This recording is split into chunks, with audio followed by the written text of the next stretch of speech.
Hello student, तो motion chapter के इस 14th और लास्ट लेक्चर में आप सबका वेलकम है। बच्चों, इस लेक्चर में हम पढ़ेंगे ग्राफ के बारे में।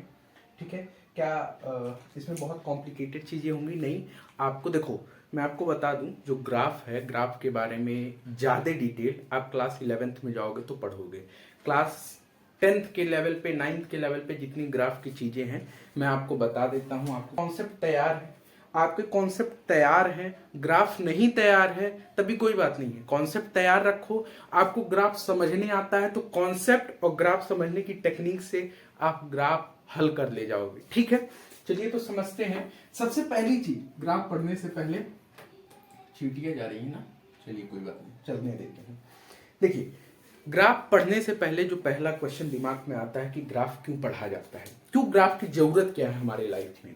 देखिए, ग्राफ रिकॉर्ड हो रहा है, हाँ हो रहा है। देखिए, ग्राफ क्या है? जब आपके पास कलेक्शन ऑफ डेटा होता है, मतलब बहुत ज्यादा अमाउंट में डेटा होता है, तो उसको एक कॉन्साइज फॉर्म में समझने के लिए, देखने के लिए हम क्या करते हैं, ग्राफ बनाते हैं। बहुत जब देखो, अभी आप 9th में हो और जो आपके क्वेश्चन आ रहे हैं वो कैसे आ रहे होंगे, कैसे आ रहे होंगे कि आपको स्पीड पता करना है, स्पीड पता करना है और क्या पता करना है, वेलोसिटी, एक्सेलरेशन। छोटे छोटे डेटा हैं, लेकिन इन्हीं छोटे डेटा को अगर हम बड़ा कर दे तो मान लीजिए एक बॉडी 1 सेकंड में कितना, 1 मीटर चल रही है, दूसरे सेकंड में 2 मीटर चल गई, तीसरे सेकंड में 3 मीटर चल गई, चौथे सेकंड में 4 मीटर चल गई। मतलब जब आपके पास एक कलेक्शन ऑफ डेटा हो जाता है तो उसकी एनालिसिस करना कठिन हो जाती है, तो वहीं पे काम आता है किसका, ग्राफ का। अच्छा, एक अगर हम इसका सबसे सिंपल सा उदाहरण समझे कि जब आप क्रिकेट मैच देखते हो, तो जो स्कोर कार्ड होता है वो किसका होता है? अगर वनडे मैच हो रहा है तो 50 ओवर, 20, 20, T10 भी आ गया है, 10 ओवर। तो मान लीजिए 10 ओवर की एनालिसिस आसान है, 20 ओवर की आसान है, लेकिन जब 50 ओवर की बात आती है तो आपको एक बड़ा डेटा मिलता है, मान लीजिए हम एक ग्राफ प्लॉट करते हैं कि क्रिकेट मैच हो रहा है, पहले ओवर में खिलाड़ी ने 5 रन बनाए, दूसरे ओवर में 10 रन, तीसरे में 15 रन, फिर 20 रन। तो इससे क्या होगा, इससे आपको जो ग्राफ होगा, ग्राफ के माध्यम से जब आप बनाते, अच्छा इधर क्यों किए हैं, क्योंकि वाई एक्सिस में जा रहा है। ठीक है, जब आप यहां ग्राफ के माध्यम से अपने स्कोर कार्ड को दिखाओगे तो इसकी एनालिसिस करना आसान होगी। इंस्टेड कि आप कहीं लिखो पहले ओवर में 5 रन, दूसरे ओवर में 10 रन, तीसरे ओवर में 15 रन, ऐसे तो आपको एक बहुत बड़ा डेटा बनाना पड़ेगा, चलिए पहले समझते हैं यहाँ पे क्या कहा गया है कि ग्राफ क्या होता है। पिक्टोरियल रिप्रेजेंटेशन होता है किसका, कलेक्शन ऑफ डेटा। जब आपके पास कलेक्शन ऑफ डेटा होता है तो उसको पिक्चर के माध्यम से दिखाते हैं, उसी को हम क्या बोलते हैं, ग्राफ बोलते हैं। इतनी बातें मैं समझ सकता हूं, आप क्लियर किए होंगे। अगला क्या है, this shows a relationship between two quantities. किसके बीच में, दो चीजों के बीच में, दो क्वांटिटीज के बीच में, दो राशियों के बीच में क्या करता है, ये रिलेशनशिप देता है। मान लीजिए हमारे पास एक ये ग्राफ है, इसको हटाते हैं, क्रिकेट वाले मैच पे आते हैं, वाह, मान लेते हैं हमने क्रिकेट वाला ग्राफ प्लॉट किया, तो नीचे की तरफ हमने मान लीजिए ओवर लिख दिया, ऊपर की तरफ रन लिख दिया। मैं इतना समझ के क्या चल सकता हूं, आप मुझे ये इंश्योर कराइए, क्या मैं इतना समझ सकता हूं कि आपको पता होगा कि ये एक्स एक्सिस है और ये वाई एक्सिस है? क्या आपको ये पता है? नहीं पता है तो आप जान लीजिए, क्या जान लीजिए, इसको हम मिटा ही देते हैं। क्या करते हैं, मिटा ही देते हैं। पहले आपको ग्राफ समझाते हैं, इसके बाद में आएंगे कि आपके बुक में क्या दिया हुआ है। देखिए, ग्राफ क्या होता है, दो राशियों के बीच में रिलेशनशिप देता है। एक ये होता है ऊपर से लाइन, एक इधर जाता है, इसको हम बोलते हैं एक्स एक्सिस। ये होता है ओरिजिन, क्या होता है, ओरिजिन होता है। ये होता है वाई एक्सिस, क्या होता है, वाई एक्सिस।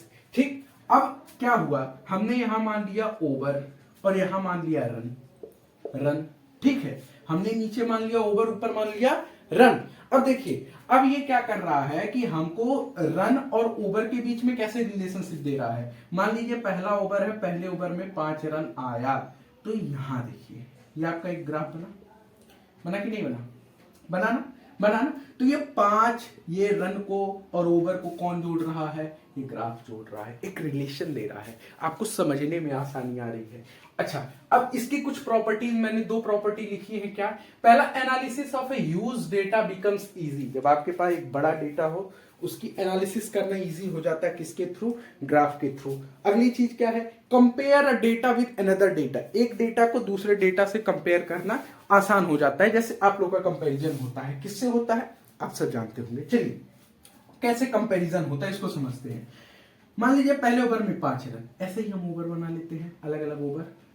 किसी ओवर में किसी ने बॉलिंग किया, कोई बहुत अच्छा ओवर चला गया, कहीं पे एक मिडन ओवर भी रह गया, कहीं पे और कुछ हो गया। ठीक, अब देखिए, अब आप ध्यान से सुनिएगा, बातों को बहुत ध्यान से सुनेंगे, बिल्कुल आप समझ पाएंगे।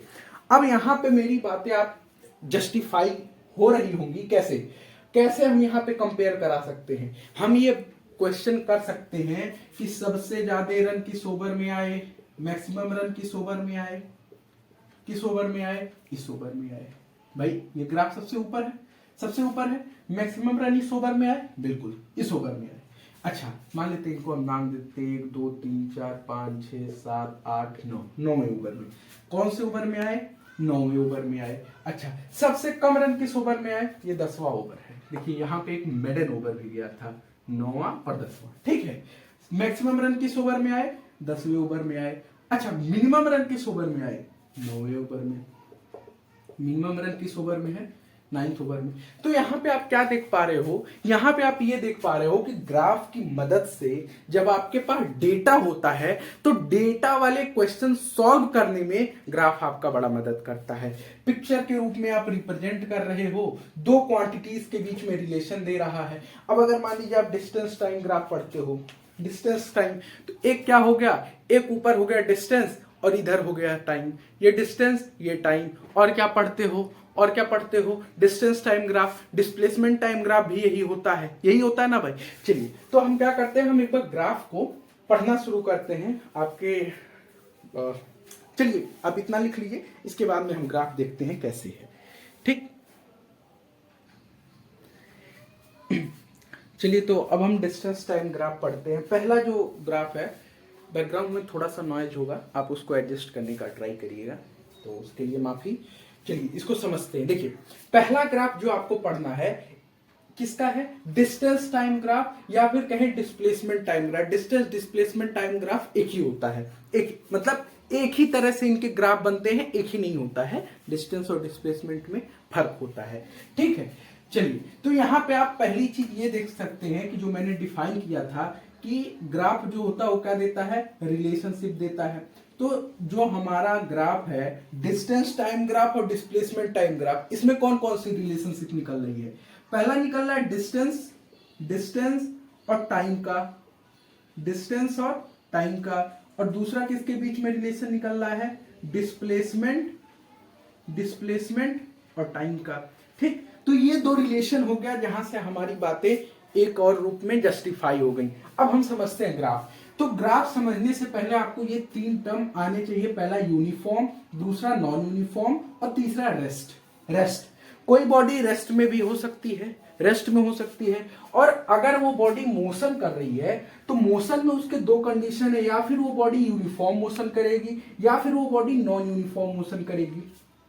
आपको मैंने बताया है पहले भी कि यूनिफॉर्म मोशन क्या होता है। यूनिफॉर्म मोशन मींस इक्वल का कॉन्सेप्ट, इक्वल मतलब क्या, कांस्टेंट का कॉन्सेप्ट। जैसे जैसे टाइम बढ़े वैसे वैसे डिस्टेंस बढ़े, जैसे जैसे टाइम बढ़े वैसे वैसे डिस्टेंस बढ़े। ये किसका कॉन्सेप्ट है, ये यूनिफॉर्म का कॉन्सेप्ट है। और नॉन यूनिफॉर्म का मतलब क्या है, नॉन यूनिफॉर्म का मतलब है रैंडमनेस, कांस्टेंट ना हो, रैंडमनेस हो। तो रैंडमनेस किस किस तरीके से हो सकता है, ऐसे हो सकता है कि बहुत टाइम तो नहीं, बहुत तेज चलने रहेगा, ऐसा नहीं ना होगा। 1 मिनट में कितने सेकंड होंगे, 60 ही होंगे ना, 1 मिनट में 30 सेकंड तो नहीं हो जाएगा। तो टाइम तो यहाँ कांस्टेंट है, टाइम की बात नहीं करते हैं। लेकिन यहाँ पे जो यूनिफॉर्म और नॉन यूनिफॉर्म जो डिसाइड कर रहा है वो कौन कर रहा है, डिस्टेंस कर रहा है। जैसे आप कंफ्यूज मत होइएगा, ध्यान से बात सुनेंगे बिल्कुल समझ आएगा। हमने बात किया कि ग्राफ क्या देता है, रिलेशनशिप देता है। ग्राफ क्या देता है, रिलेशनशिप देता है। चलिए, तो इस रिलेशनशिप में दो रिलेशन है, पहला डिस्टेंस और दूसरा डिस्प्लेसमेंट का।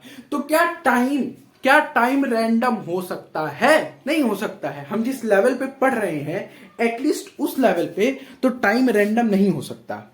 जिस लेवल पे हम पढ़ रहे हैं उस लेवल पे टाइम रैंडम नहीं हो सकता। जस्ट अ सेकेंड, हम जिस लेवल पे पढ़ रहे हैं उस लेवल पे टाइम तो रैंडम नहीं हो सकता है। अच्छा, डिस्टेंस तो रैंडम हो सकता है ना, डिस्टेंस तो रैंडम हो सकता है ना। जरूरी नहीं है कि 1 मिनट में बॉडी 1 ही किलोमीटर चले, जरूरी नहीं है। 1 मिनट में 2 किलोमीटर भी जा सकता है और एक मिनट में 500 मीटर भी चल सकता है। तो क्या है, तो जो यूनिफॉर्म और नॉन यूनिफॉर्म का डिसीजन लेना होगा वो डिस्टेंस और डिस्प्लेसमेंट में कौन लेगा? दोनों लेंगे। डिस्टेंस टाइम ग्राफ में डिस्टेंस यूनिफॉर्म और नॉन यूनिफॉर्म डिसाइड करेगा। डिस्प्लेसमेंट टाइम ग्राफ में डिस्प्लेसमेंट यूनिफॉर्म और नॉन यूनिफॉर्म डिसाइड करेगा। ठीक है, तो ये बात क्लियर हो गई। अच्छा, रेस्ट का कॉन्सेप्ट क्या है? रेस्ट है कि टाइम बढ़ रहा है लेकिन डिस्टेंस या डिस्प्लेसमेंट नहीं हो रहा है।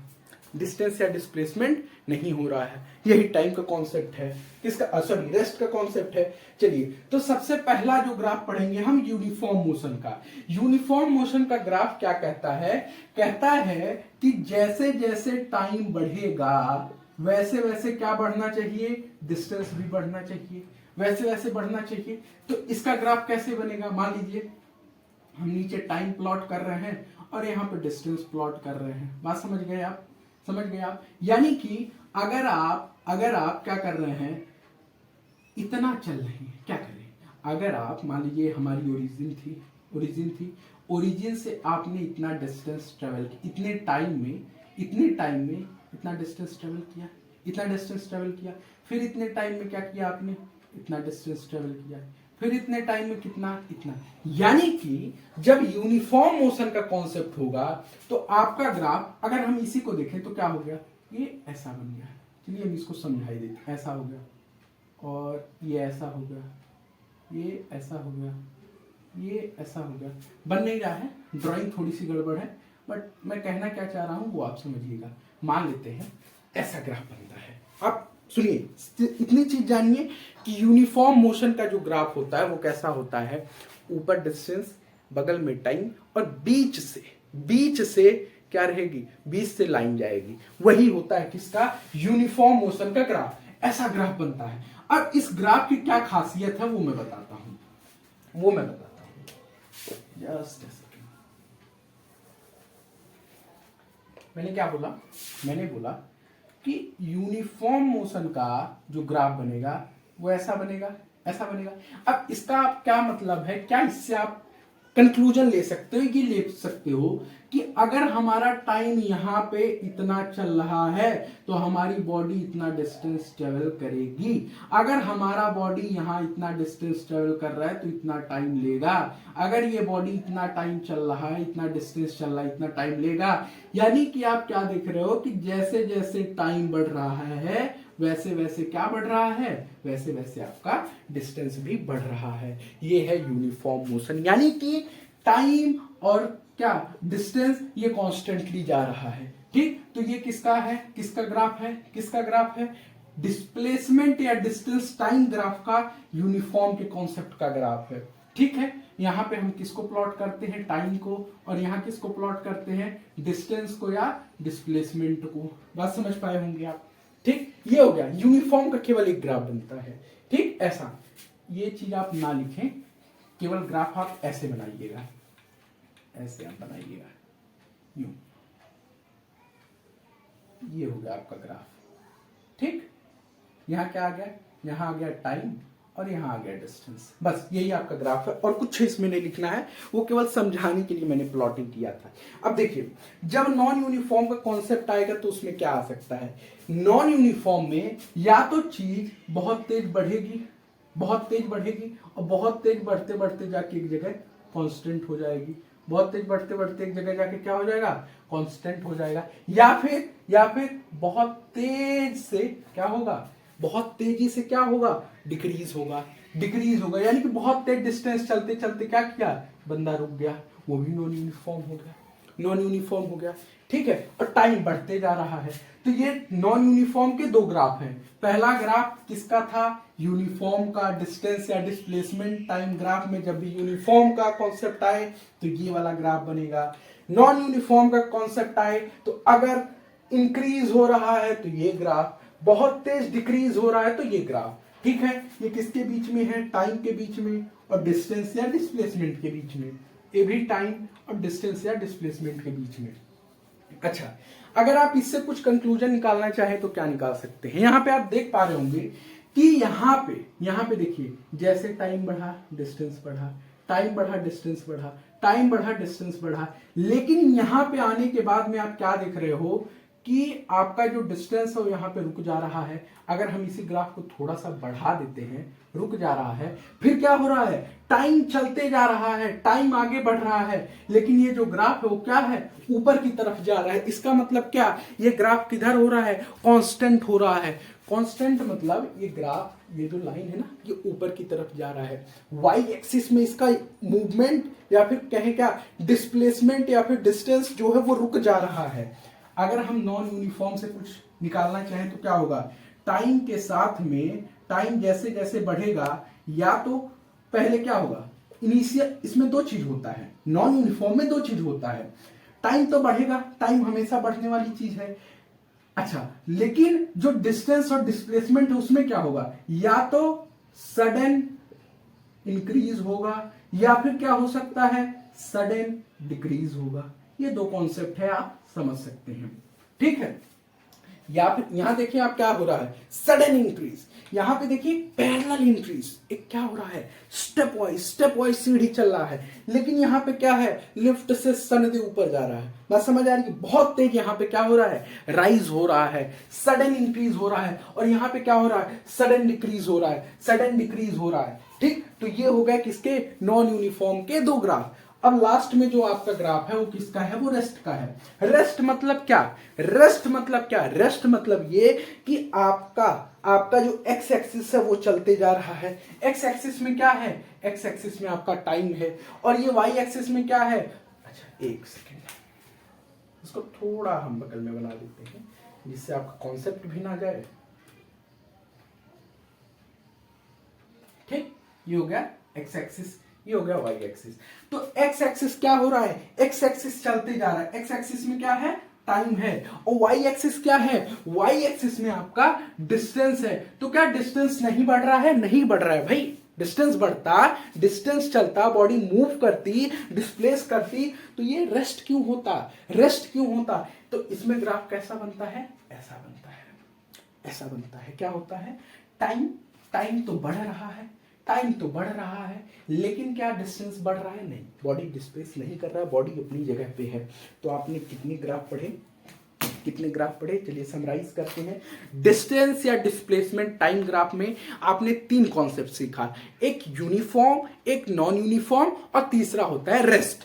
यूनिफॉर्म में क्या सीखा कि जैसे जैसे आपका टाइम बढ़ेगा वैसे वैसे आपका डिस्टेंस बढ़ेगा, उसका ग्राफ कुछ इस तरीके से दिखता है। दूसरा क्या आपने पढ़ा, नॉन यूनिफॉर्म पढ़ा। नॉन यूनिफॉर्म में क्या पढ़ा कि या तो टाइम तो बढ़ेगा भाई, एक्स एक्सिस तो आपका बढ़ेगा, एक्स एक्सिस में नहीं रुकेगा, एक्स एक्सिस बढ़ेगा, बोलिए हाँ, बहुत बढ़िया।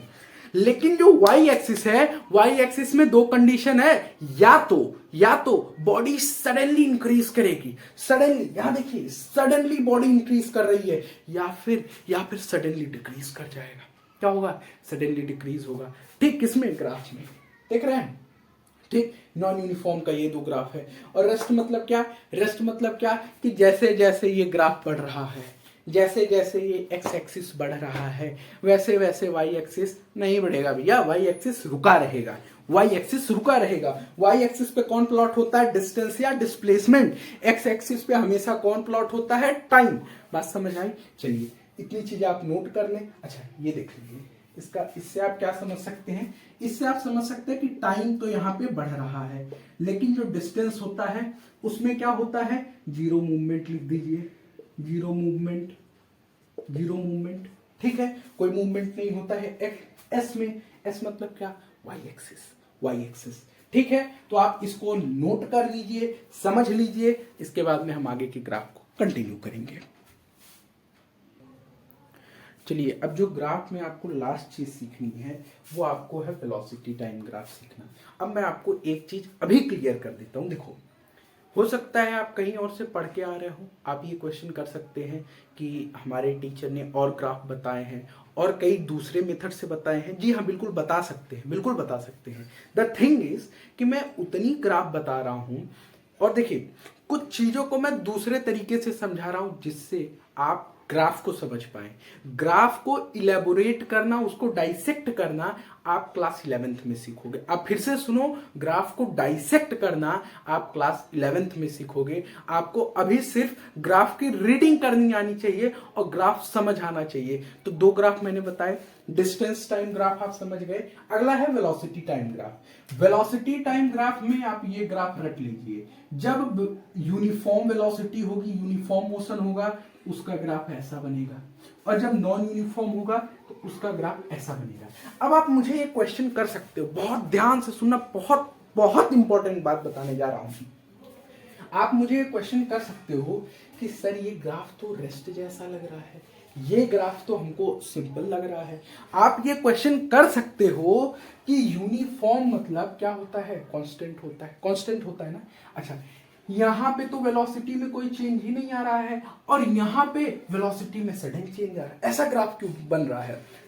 अगर मान लो मैं यूनिफॉर्म मोशन लिख रहा हूं तो जैसा डिस्टेंस और डिस्प्लेसमेंट टाइम ग्राफ था वैसे ही हमारा वेलोसिटी टाइम ग्राफ क्यों नहीं बन रहा है, और नॉन यूनिफॉर्म में क्यों नहीं वैसा बन रहा है? रीजन इज कि वेलोसिटी क्या होता है? वेलोसिटी जो होता है वो होता है डिस्प्लेसमेंट अपॉन टाइम। क्या होता है? Displacement upon time. अच्छा, अब आपकी बॉडी कैसी है? यूनिफॉर्म चल रही है, मान लीजिए यूनिफॉर्मली इस रास्ते पे चल रही है, स्ट्रेट लाइन पे यूनिफॉर्म मोशन कर रही है, तो क्या इस बॉडी का डायरेक्शन चेंज हो रहा है? डायरेक्शन चेंज हो रहा है? नहीं हो रहा है, नहीं हो रहा है। यूनिफॉर्म है मतलब एक डायरेक्शन में चलती जा रही है, डायरेक्शन कोई चेंज नहीं हो रहा है। चूंकि यहां पे क्या हो रहा है? No change in direction, no change in direction, क्योंकि कोई डायरेक्शन में चेंज नहीं है, इसलिए देयरफॉर, इसलिए क्या हो रहा है? इसलिए जब वेलोसिटी में कोई चेंज नहीं है तो ये जो वाई एक्सिस है वो कांस्टेंट चल रहा है, कांस्टेंट चल रहा है, यानी कि टाइम जैसे जैसे बढ़ेगा क्या इस v में चेंज आएगा? नहीं आएगा भाई। क्यों आएगा? वेलोसिटी तो हमारी कांस्टेंट है ना, वेलोसिटी तो हमारी कांस्टेंट है, एक डायरेक्शन में चल रही है। जब उसमें कोई चेंज नहीं होगा तो ये कैसा जाएगा? ये सीधा जाएगा, रेस्ट जैसा बनते हुए जाएगा। हमारे इस वाई एक्सिस में कोई चेंज नहीं होगा, ठीक। देयरफॉर क्या होगा? Therefore no change in Y axis. Y axis मतलब क्या? वेलोसिटी। आई होप आप समझ पा रहे होंगे। अगली चीज सीखते हैं, अगली चीज है नॉन यूनिफॉर्म। नॉन यूनिफॉर्म का ग्राफ ऐसा क्यों बन रहा है? इसका मतलब क्या? नॉन यूनिफॉर्म का मतलब यहां पे आप देख रहे हो, इस ग्राफ से आप क्या समझ पा रहे हो? अगर हम ग्राफ देखिए, अगर हम इसमें ग्राफ की रीडिंग लगाए तो क्या सीख रहे हो? यहां सीख रहे हो कि टाइम में तो चेंज जैसे जैसे आ रहा है, वेलोसिटी में कोई चेंज नहीं है, वेलोसिटी में नो चेंज है, वेलोसिटी में नो चेंज है ना? यही चीज समझ पा रहे हो ना? तो वेलोसिटी में क्यों चेंज नहीं है? क्योंकि बॉडी के डायरेक्शन में कोई चेंज नहीं है। फिर से सुनिएगा, इंटरप्रेट करिएगा, बातों को समझिएगा। यहां पे वेलोसिटी में कोई चेंज नहीं है, वाई एक्सिस में कोई चेंज नहीं है। क्यों? क्योंकि बॉडी के डायरेक्शन में कोई चेंज नहीं है। साफ साफ लिख दिया हूं, आप साफ साफ लिख के साफ साफ पढ़ दीजिएगा, ठीक है। अगला ग्राफ समझते हैं। यहां पे आप क्या देख रहे हैं? यहां पे देख रहे हैं कि जैसे जैसे आपका टाइम बढ़ रहा है वैसे वैसे आपका वेलोसिटी भी बढ़ रहा है, वेलोसिटी भी बढ़ रहा है। इसका मतलब क्या हो रहा है कि आपका जो वेलोसिटी है वो चेंज हो रहा है, आपका वेलोसिटी रेगुलर इंटरवल पे चेंज हो रहा है। यानी कि क्या हो रहा है? यहां there is what? Change in किसमें? डायरेक्शन में। देयरफॉर इसका मतलब क्या हुआ? इसका मतलब कि आपकी जो वाई एक्सिस होगी वो राइज करेगी, will rise with x axis. यानी कि जैसे जैसे आपका टाइम बढ़ेगा जैसे जैसे आपका टाइम बढ़ेगा वैसे वैसे आपका एक्स एक्सिस भी बढ़ेगा, यानी कि वेलोसिटी भी बढ़ेगा। ठीक ठीक, आप फिर से ध्यान से सुनिएगा, फिर से मैं लास्ट बार कंक्लूड कर रहा हूं, क्योंकि आप ग्राफ नहीं पढ़े होंगे। जितनी चीजें मैं पढ़ा रहा हूं आप उतनी चीजें पढ़ लीजिए, आपको एक्स्ट्रा पढ़ने की कोई जरूरत नहीं है। सुनिए सुनिए, वेलोसिटी टाइम ग्राफ में दो ग्राफ पढ़ रहे हैं, एक यूनिफॉर्म मोशन के, मतलब एक यूनिफॉर्म वेलोसिटी है, एक नॉन यूनिफॉर्म वेलोसिटी है। यूनिफॉर्म वेलोसिटी मतलब क्या? यूनिफॉर्म वेलोसिटी मतलब क्या कि बॉडी स्ट्रेट लाइन में चल रही है, स्ट्रेट लाइन में चल रही है, कोई चेंज नहीं हो रहा है डायरेक्शन में, यही ना, बॉडी के डायरेक्शन में कोई चेंज नहीं हो रहा है, चेंज नहीं हो रहा है, इसलिए वाई एक्सिस में कोई चेंज नहीं हो रहा है और ये ऐसे जा रहा है। ओके, बात समझ आई? अच्छा, यहाँ पे क्या आप समझ रहे हो? यहाँ पे ये समझ रहे हो कि यहाँ पे तो डायरेक्शन चेंज हो रही है ना भाई, डायरेक्शन चेंज हो रही है जब वाई एक्सिस में चेंज आ रहा है, वाई एक्सिस में चेंज आ रहा है, टाइम में भी चेंज आ रहा है, इसलिए जो ग्राफ है वो ऐसा बना है। ठीक, आई होप आप समझ पाए होंगे। अब आपको एक लास्ट टॉपिक समझाना है, क्या? यूनिफॉर्म सर्कुलर मोशन, और इसके बाद में ये चैप्टर खत्म।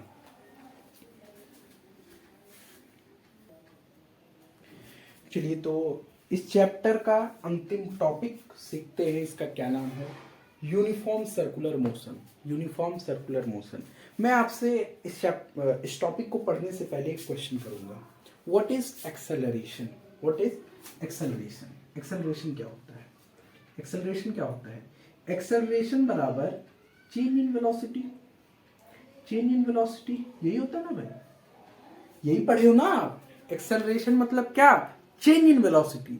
तो यूनिफॉर्म सर्कुलर मोशन के बारे में जब आप पढ़ोगे तो वो एक्सेलरेशन होता है। कैसा कैसा? चलिए रुकिए रुकिए, यहाँ देखिए, जब कोई एक बॉडी सर्कुलर पाथ पे चल रही हो, जब कोई एक बॉडी सर्कुलर पाथ पे चल रही हो with uniform speed. Uniform speed मतलब क्या?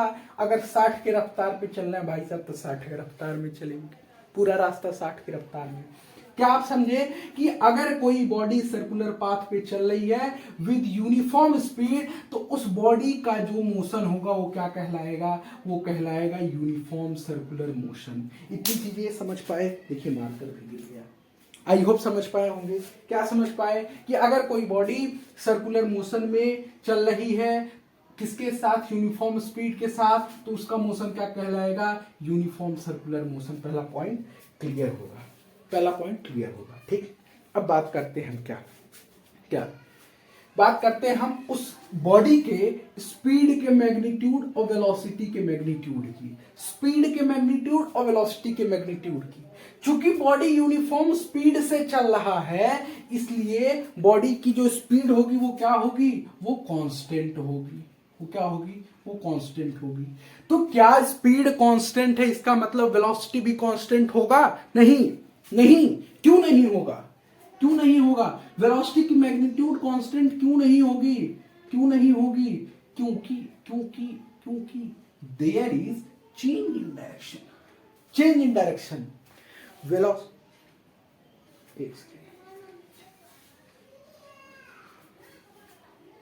Velocity is not only about speed. It's not only about speed. It's about speed with direction. हमने बताया था ना कि वेलोसिटी को आप स्पीड के साथ डायरेक्शन लिख दो तो आप उसको वेलोसिटी बोलोगे ना। तो आप यहाँ देखो कि आपकी जो बॉडी है वो कांस्टेंट स्पीड से चल रही है, कांस्टेंट स्पीड से यहाँ चल रही है, लेकिन उसका जो डायरेक्शन है वो हर पॉइंट पे चेंज हो रहा है। कैसे चेंज हो रहा है? हर पॉइंट पे चेंज हो रहा है। आप देख रहे हो कि नहीं? देखो, हर पॉइंट पे उसका डायरेक्शन अलग अलग दिशा की तरफ फेस है कि नहीं है? है कि नहीं है? क्या देख रहे हो आप? बॉडी की जो वेलोसिटी है वो डिफरेंट देख रहे हो due to change in direction. और आपने ये पढ़ा है, देखो, चेंज इन डायरेक्शन पढ़ा मतलब आपकी जो वेलोसिटी होगी वो क्या होगी? वो भी चेंज होगी ना। हर पॉइंट पे चेंज होगी कि नहीं? आपकी वेलोसिटी हर पॉइंट पे चेंज होगी कि नहीं? होगी। तो इसका मतलब क्या कि आप इससे क्या समझ पा रहे हो? इससे आप ये समझ पा रहे हो, आप इस फिगर को देखो, अगर हम स्पीड की बात करें तो स्पीड तो कांस्टेंट है, इसकी स्पीड कांस्टेंट है और टाइम कांस्टेंट है। स्पीड कांस्टेंट है, टाइम कांस्टेंट है, बात खत्म। लेकिन जब हम वेलोसिटी की बात करते हैं तो वेलोसिटी में तो चेंज है और टाइम नीचे भी चेंज हो रहा है, हर बार टाइम तो चेंज ही हो रहा है ना भाई। वेलोसिटी में चेंज है, टाइम में चेंज है, तो वेलोसिटी में जब चेंज है तो क्या हम इसको एक्सेलरेशन की श्रेणी में नहीं डाल सकते? ये नहीं बोल सकते कि ये बॉडी क्या है यूनिफॉर्मली एक्सेलरेटेड है, या फिर कहें ये बॉडी जो है वो एक्सेलरेटेड है। बोल सकते हैं कि नहीं बोल सकते हैं? बिल्कुल बोल सकते हैं, बिल्कुल बोल सकते हैं। क्यों? फिर से सुनिए, क्योंकि acceleration means change in velocity. Here in this case the body have, क्या है इसके पास? Constant speed but variable velocity. Speed तो कांस्टेंट है बट इसकी जो वेलोसिटी है वो कैसी है? वो वेरिएबल है। इसलिए इस बॉडी को हम एक्सेलरेटेड मोशन भी बोल सकते हैं या फिर यूनिफॉर्मली एक्सेलरेटेड मोशन भी बोल सकते हैं। ठीक है, ठीक। अब आपको क्या है, यहां पे एक फॉर्मूला है वेलोसिटी का, निकालना रहे तो क्या होगा? 2πr upon time. ठीक है, वेलोसिटी बोल लो, स्पीड बोल दो, ठीक है। अच्छा, कैसे ये कैसे आया? इस फॉर्मूले की हम बात करते हैं। देखिए क्या कर रहे हो आप यहाँ पे एक बॉडी आपकी सर्कुलर मोशन कर रही है ना। तो अगर हम इसके स्पीड की बात करते हैं तो स्पीड बराबर क्या होता है? स्पीड बराबर होता है डिस्टेंस अपॉन टाइम। तो अब हम बात करते हैं कि सर्कल के डिस्टेंस को क्या बोलते हैं? सर्कल का जो पेरीमीटर होता है, डिस्टेंस मतलब क्या? इसको बाहर की तरफ से चल रहे हो, सर्कल के सरकमफ्रेंस पे चल रहे हो, इसको सरकमफ्रेंस बोलते हैं। जान रहे ना भैया? जानते होंगे। सर्कल के इस कवरिंग को, इस आउटलाइन को क्या बोलते हैं? आउटलाइन को बोलते हैं सरकमफ्रेंस। चल रहे हो, ऐसे चल रहे हो, तो सरकमफ्रेंस के पूरे डिस्टेंस को क्या बोलते हैं? इसको बोलते हैं हम पेरीमीटर। तो पेरीमीटर ऑफ सर्कल क्या हो जाएगा? 2πr हो जाएगा कि नहीं हो जाएगा? हो जाएगा ना, 2πr। तो 2πr ये हो गया आपका डिस्टेंस, और नीचे क्या हो गया? टाइम। तो डिस्टेंस और टाइम आपका क्या बताता है? स्पीड बताता है। इसी के साथ आप डायरेक्शन जोड़ दीजिए, तो आपका क्या हो जाएगा? वेलोसिटी भी हो जाएगा। और अब यहाँ पे आपका चैप्टर होता है समाप्त। अगर ग्राफ और यूनिफॉर्म सर्कुलर मोशन में कोई कंफ्यूजन है तो आप पूछिएगा कमेंट में, मैं पूरी तरह से बताने के लिए तत्पर हूं। ठीक, ये एक पॉइंट हो गया। दूसरा पॉइंट कि अगर इसमें कुछ कंफ्यूजन रहता है तो कंफ्यूजन आपका क्लास 11th में क्लियर हो जाएगा। क्यों? क्योंकि uniform circular motion is a lot, इतनी चीजें नहीं है भाई, बहुत सी चीजें, बहुत बड़ा टॉपिक है।